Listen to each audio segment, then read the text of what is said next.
is that messes can come in all kinds of shapes and forms and sizes and different ways that they come about, right? Messes can show up when we least expect it. Messes can come and become something out of nothing. Messes can take what is supposed to be majestic or beautiful and just ruin it, right? Because messes in life come in all shapes, sizes, and forms, right? They come in all kinds of shapes and sizes. And when we talk about messes, what we're going to be talking about over the course of the next few weeks, when we talk about messes, we're talking about pain. We're talking about difficult situations. We're talking about pain. We're talking about frustration. We're talking about annoyance. We're talking about those moments in our lives when we look at these things and we go, why? Why? Now, before I jump into the bulk of the message tonight, I need to tell you a couple things. First of all, if you are interested in being a part of the Costa Rica missions team, that application deadline is due by 11:59 on Sunday, so make sure you get that in. There are a few spots that are still available. Second thing I need to let you know about is next week is Photo Wednesday, and so we're actually going to be all together over in the gym. We're going to take a big, huge picture with everybody. So you don't have to dress up, okay? But if you want to, you can. I don't care. Rob, you can dress up. That's what you can do. Just make sure we see your bright, shiny face. And so we're all going to be over in the gym next week. Also next week, now watch, this is the part where pay attention right here, okay? I need all of you high schoolers to listen up really good, okay? Here's what's going to happen next week, and some of you are going to roll your eyes, and you already know what I'm about to say. You're already rolling your eyes, and I just want to say, stop it right now. Stop it, Patty. So next week, they're doing some things in this room. So when we go down there to the gym, we're going to be all together with the middle schoolers for the whole time. I heard some of you, I saw and I heard your eyes. I don't want to hear it. Don't look at me like that, Braxton. Go Boilers. So, here's what we're doing, okay? Look at me. Here's the deal. I got all kinds of expectations for you. You don't have to like them, right?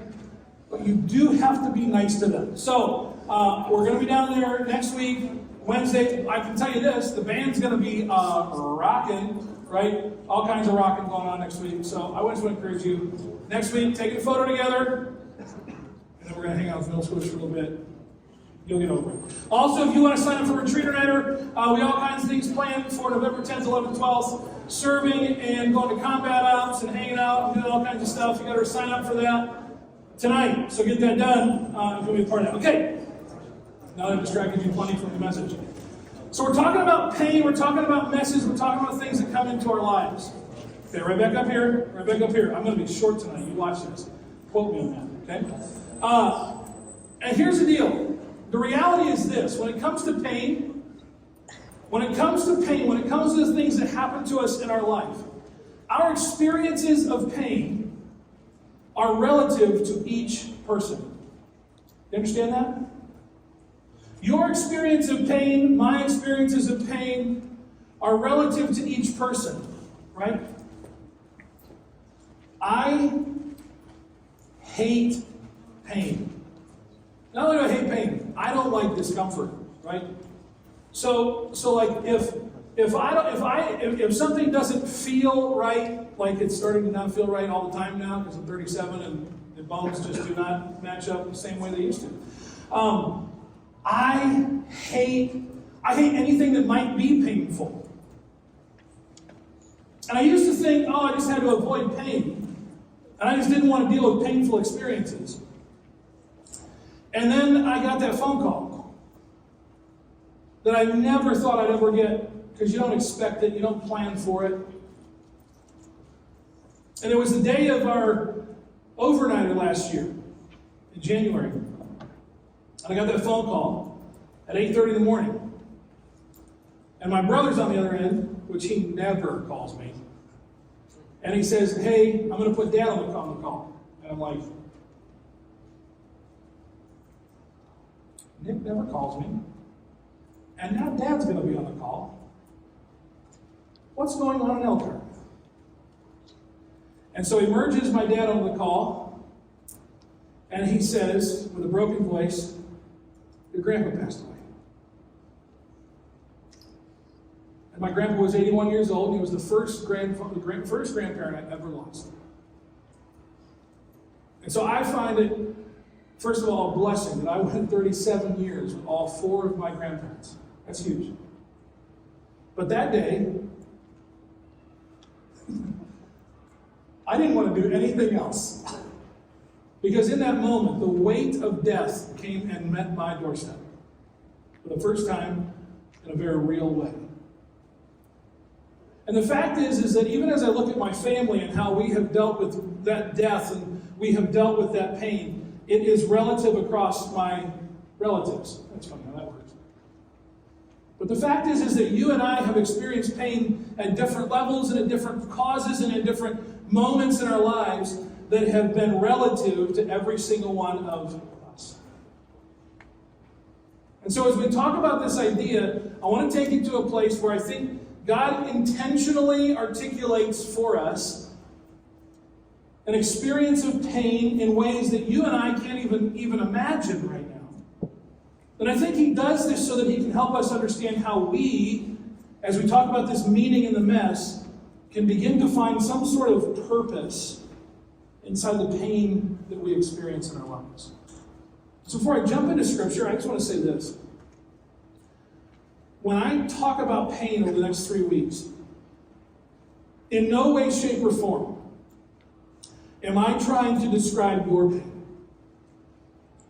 In no way, shape, or form over the next 3 weeks am I going to try and reason your pain away.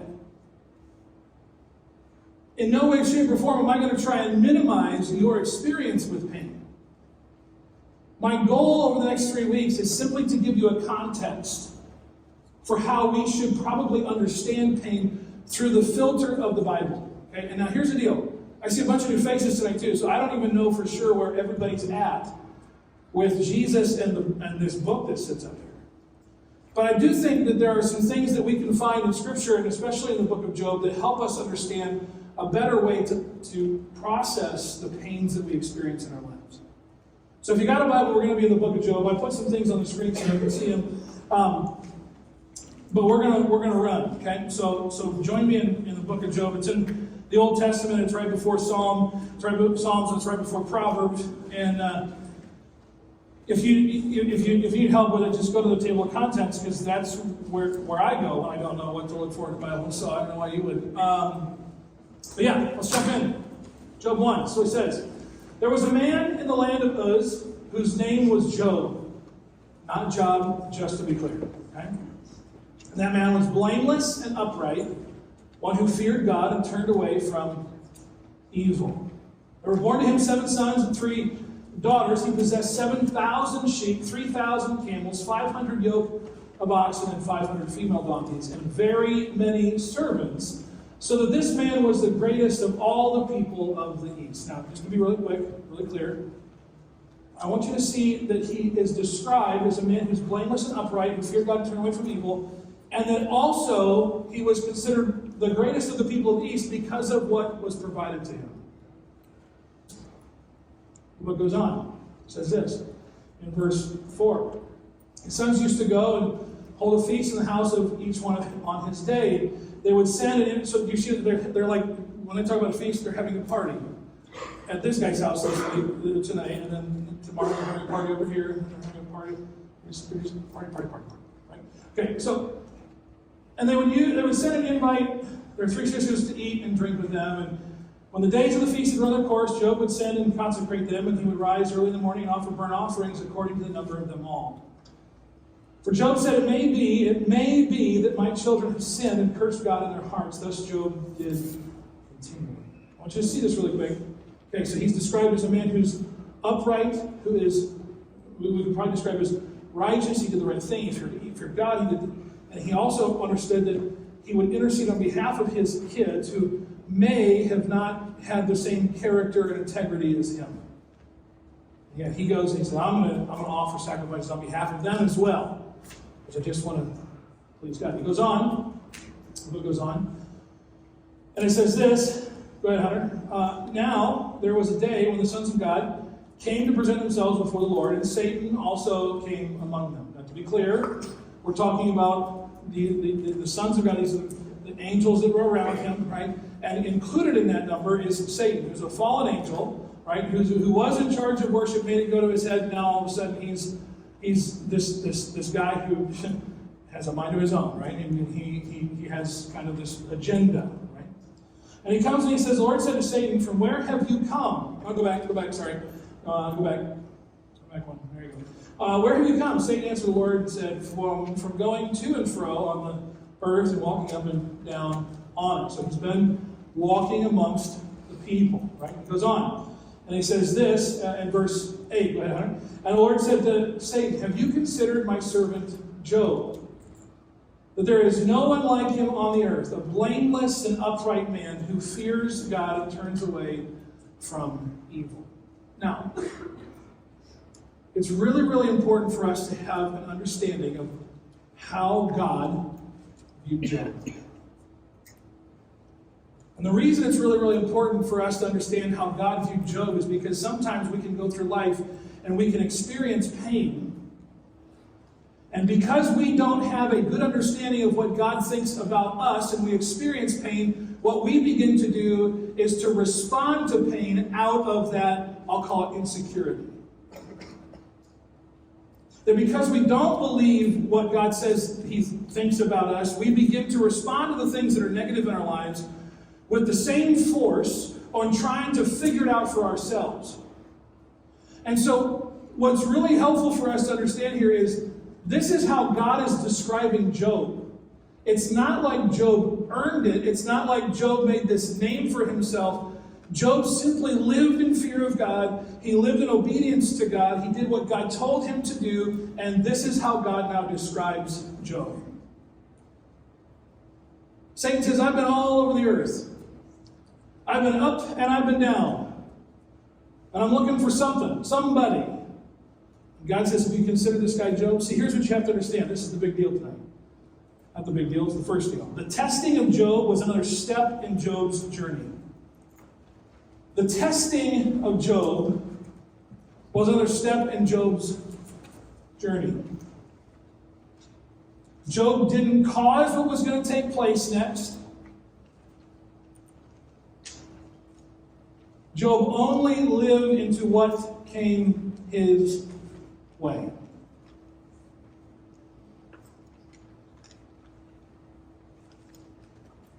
The testing of Job was another step of Job's journey. Job had no idea that this is all was going on up here.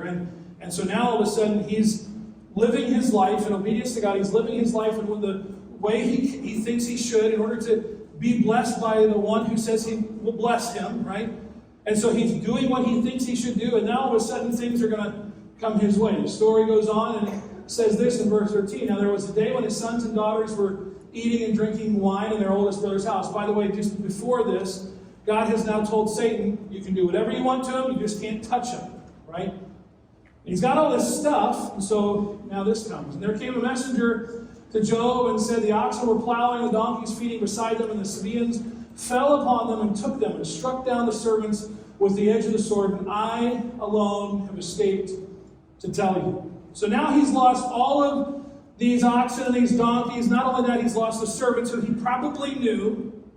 And as soon as that's done, it goes on. And it says this, while he was yet speaking, the guy who was speaking, while he was yet speaking, there came another. It said, the fire of God fell from heaven and burned up the sheep and the servants and consumed them. And I alone have escaped to tell you. And while he was still speaking, there came another. It said the Chaldeans formed 3 groups and made a raid on the camels and took them and struck down the servants with the edge of the sword. And I alone have escaped to tell you. And just when you think that's enough, he goes on, and it says, while he was yet speaking, there came another. Your sons and daughters were eating and drinking wine in their oldest brother's house, and behold, a great wind came across the wilderness and struck the 4 corners of the house, and it fell upon the young people, and they are dead, and I alone have escaped to tell you.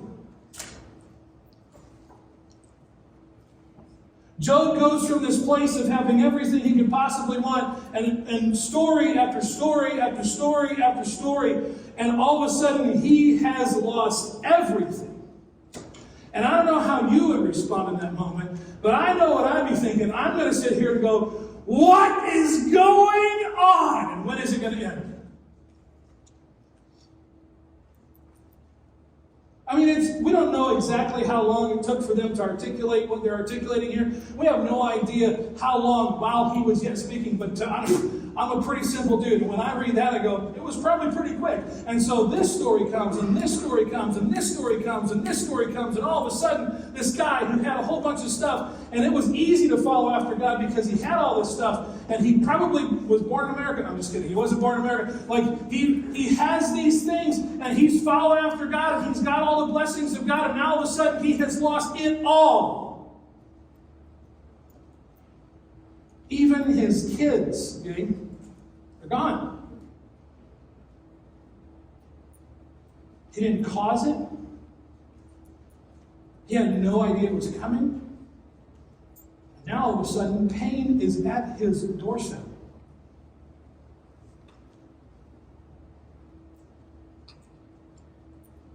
You'll find that Job has very interesting responses throughout this whole process.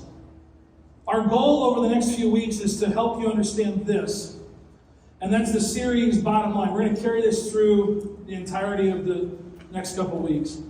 We find meaning in the mess when eternity informs our reality.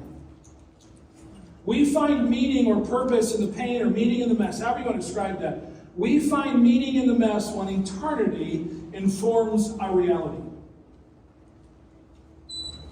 And this is critically important. This week we're going to talk about Job. Next week we're going to talk about Job and his buddies and how they respond. And last week we're going to talk about how God responds to our pain.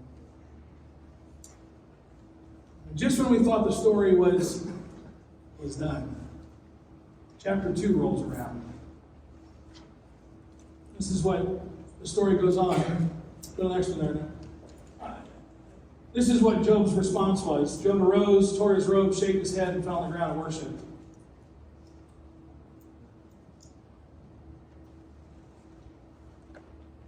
He had just lost everything, and his choice was to worship? I don't know about you. 8:45 on that January morning, my next response, I'm just being honest with you, was not to go, let's turn on that firm foundation, baby. Let's get that worship on. You know what I'm saying? It wasn't rocking at the Coconut Hour house. You know what I'm saying? He said, naked I came from my mother's womb, and naked I shall return. The Lord gave, and the Lord has taken away. Blessed be the name of the Lord. What?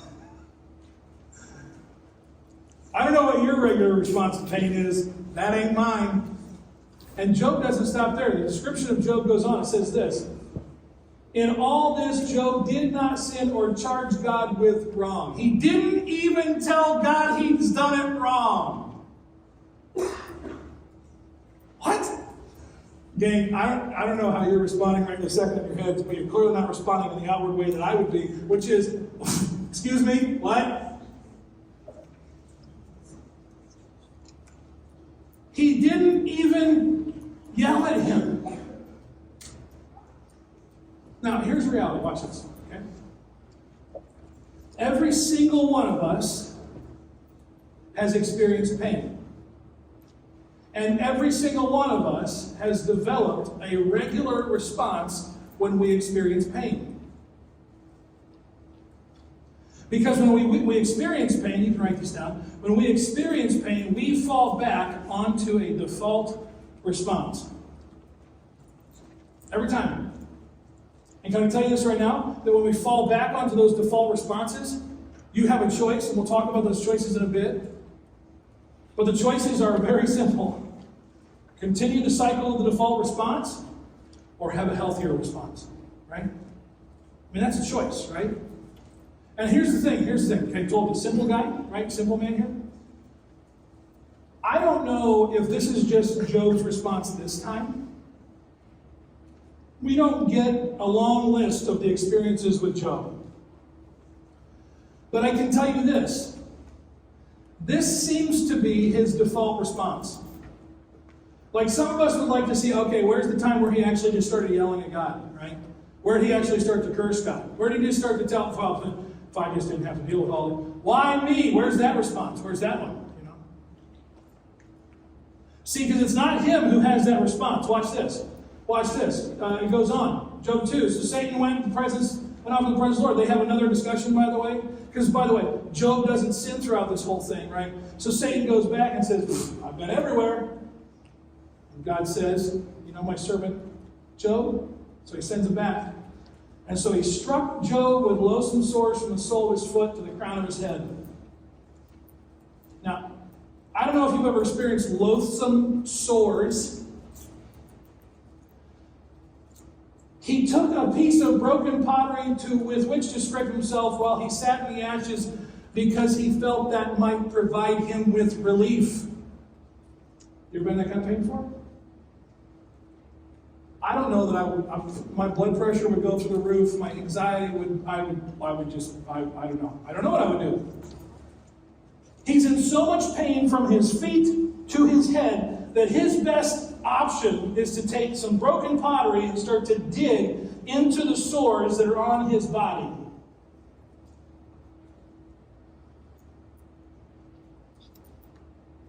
I mean, I'm just struggling with my knee right now. And it's not like, inflamed, okay? And he's got sores that are exposed, right? The air causes him pain. And he says, best option is to just start digging in. That's where he's at. Watch what happens next. Then his wife said to him, you still hold fast to your integrity? Curse God and die. This is easy. Just curse him. You know where this is coming from. Just curse him and get over it. But he said to her, you speak as one of the foolish women would speak. Shall we receive good from God, and shall we not receive evil? Did you just see that? Shall we receive good from God, and shall we not receive evil? It's as if he's saying, you're going to receive good things from God, but when bad things come your way, you don't think that he's going to use those things too. He just uses good stuff, right? Can I tell you that if that's what you think, you have a broken theology. If you think God only uses good things in your life to do things in your life and to make you more like him, boy, we got some work to do. Come to the next 2 weeks. It'll be great for you, right? Watch this. The writer says this. In all of this, Job did not sin with his lips. He never curses God. His default mechanism. You want to write these verses down and go look at them later. Write these verses down. Go to the next one. Chapter 10, verses 18 through 22. Chapter 13, 20 through 22. Chapter 19, 23 through 27. You look at these verses, you will see him respond to his friends, who we'll talk more about later next week. And we got a lot to say about them, right? Each of these instances, he never curses God. He never blames God. He gets mad at God. He gets frustrated. He wants to die. He wants to not be alive. He wishes he was dead. But he never turns it on the grave. Here's what I want you to understand about Job's response. What this does not mean is you can't be mad at God. I don't know if you know this. Watch this right up here. You can write these down later. Watch this right here. Take a picture of yourself. Watch this right here. Right here. I don't know if you know this. The God who raised Jesus from the dead is big enough for you.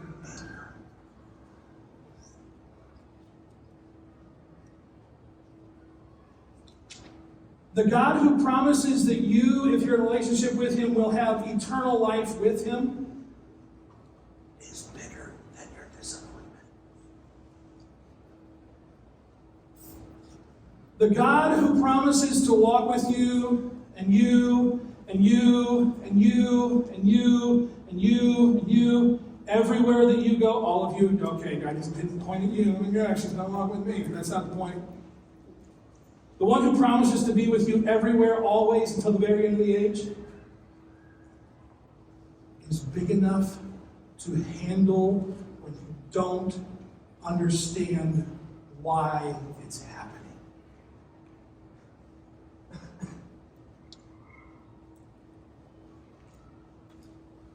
He looks at your pain from an entirely different view than you do. He sees your experiences outside of the framework with which you and I have to operate. And here's the deal. We've got to get ourselves moving towards what he's thinking. Maybe the way we would describe it is this. His purpose is possible when pain pushes us toward Jesus. Purpose is possible, like, it's not that you're going to do it, you're not going to discover it in detail, but you may have the potential of discovering what the purpose is in your pain when it pushes you toward, because that's what happens with Job. That's what happens with Job. Jack, come in for a quick. Good job. Maybe I don't need your help. See right here. Here's what this is like. Okay? You go through pain. You're going to be Jesus now. Okay? Congratulations. I know. Big step. You go through something difficult. And we have a couple different ways that we typically respond. A couple different ways that we respond is we go, oh, I'm experiencing this pain, and I don't even look over there. I walk over here and I go, oh my goodness, I gotta figure out how to fix it. I gotta figure out why it's happening. I gotta figure out what I can do differently. It clearly must have been me, or it clearly was that jerk over there. I didn't point anybody and look at them, so nobody can feel guilty, right? Like, it's clearly, I gotta figure it out, and I gotta figure it out myself, because clearly whatever's happening, like, God doesn't care, or God doesn't want to be involved, or I don't even understand what's going on with God, because clearly if he's good, then why is this bad? And I don't understand. And so that's how we respond. We just push him away and we don't run that direction. Right? Or sometimes we respond out of pain, and then, yeah, come here, and then we go, I don't trust you right now. I'm experiencing, why could you do this to me? I can't believe, like, you did this, I don't understand. And you just, instead of accepting when he comes near to us in the midst of that pain, don't walk off there. You're God, you can't fall. So, like, instead of, like, living that out, instead I just go, there's no way. There's no possible way that if you're good, you said you're good. You said everything will be good. You said, I'm going to be happy, right? Follow my heart and I'll have all the things. Like, well, you never said that. But anyway, the point is like, you start pushing him away. And watch this. He goes, no. I'm going to come over, I'm going to give you a hug. But I'm so mad, and I'm so broken, and I don't even know what to do with myself, and I'm really not sure if I can trust you, and I just don't. It's so. It's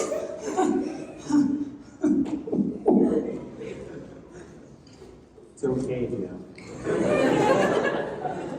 I just need to get some breath.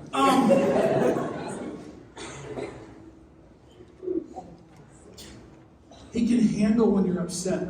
And he wants to pull you close when you're not okay. He doesn't want you to sit there by yourself, walking through it. As a matter of fact, he went to the cross, he died on the cross, he went through the pain of that so that you would trust, that you would understand, I don't just want you to deal with this by yourself. I'm right here and I'm not going anywhere. It's a good thing your breath doesn't stop. Go sit down. Hey, your heart's deceitfully wicked above all things, by the way. Oh, man. He just wants to preach. You get my point? You can yell at him. You can be frustrated with him. You can spend all kinds of time trying to run away from him. But he sits with a different mindset than you do. And so when you walk through pain, when you experience pain, don't run from him, run toward him.